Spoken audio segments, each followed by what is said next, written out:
the time it takes, il tempo che ci vuole. No, let me try. Il tempo che ci vuole. Okay, well, he did this. I did this and it worked. I don't know if the Italians will be happy about that, if they appreciate it. We noticed early on into this film that this is going to be like quite a personal story about the director's own experiences. We didn't really read much about it before going into it. I just had that type of vibe already kind from of the synopsis. Yeah. I was like, okay.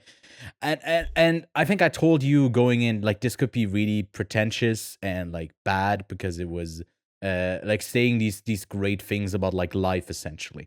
And I was really pleasantly surprised that Francesca Comencini, who you could feel like this is more of like, hey, this is a personal story I need to get out here, so this is my directorial debut. That's not the case for this film. It basically took years in the making and a long journey of her own filmmaking work and career to be established enough for her that she feels ready to tell the story that feels like an homage, an appreciation post in a way to her father, who is also a filmmaker and taught her a lot, got her through a lot, and we basically get to see her story, right, as she is growing up. It's basically her story, but she doesn't feel like the lead character. It's her father that we get to see change and not really change as a person over the years, and it's refreshing to see someone who don't hate as a parent figure. It's not all about trauma. It's about like them getting through trauma together, and not really oversimplifying that in a way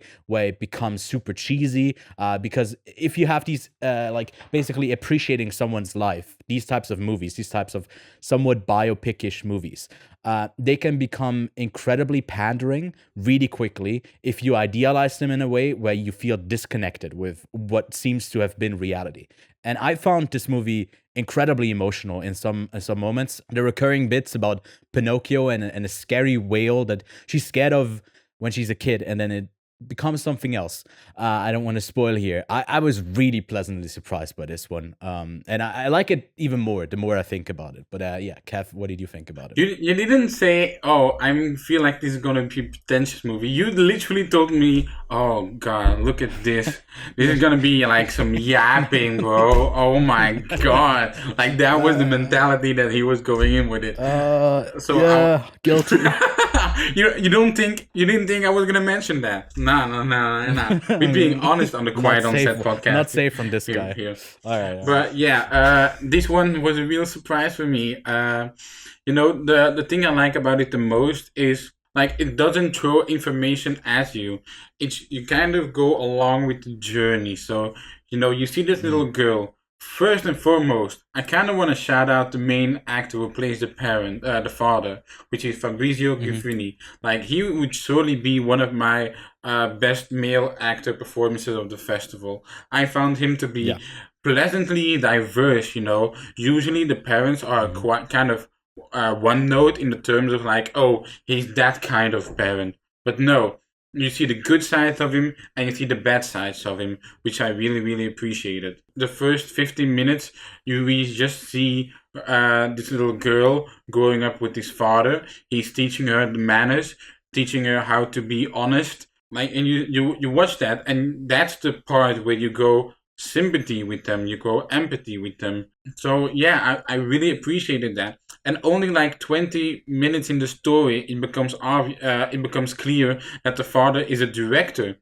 And it's like, oh, yeah, like, thank you for not throwing that at my face. We're just being on a set. He's having jolly fun with it. Great. And, the movie does transform into a more like darker. No, the movie goes into like a darker side of the girl's story as she gets older. She becomes addicted to drugs, and the father stays with her, and that really it's kind of a beautiful boy like vibe in the middle. But I really, really like this one. It was a real surprise, and I kind of loved how it also is essentially a homage to cinema, because that's also things that mentioned at the end, I believe. Hey, everything we've used in this movie is also available in the video library of Milan. I believe it was something like that. And you're like, that he set up, right? That he the father of hers, like in the story, right? He Yeah, set that up and contributed that and helped set it up. yeah. Yeah, So like it truly tackles a lot and manages to land mostly successful on all of them. So that's two big thumbs up for me, in my opinion. you gave it an 8 out of 10. I'm moving my 7 out of 10 to an 8 out of 10 as well. I just tried to find my notes here as well. At one point on set, he goes life first, then cinema, and again, that could be so pretentious, but it feels just right Yeah, in that that moment. that was a line I'd I'm written as well. Yeah, yeah. as someone who usually like really easily is hates and is annoyed by the yapping in Italian films, and there's some ones that we're gonna mention. This really pleasantly surprised me in the filmmaking.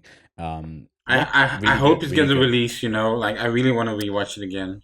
Gonna be a tough one to find outside of Italy, but yeah, keeping our fingers crossed.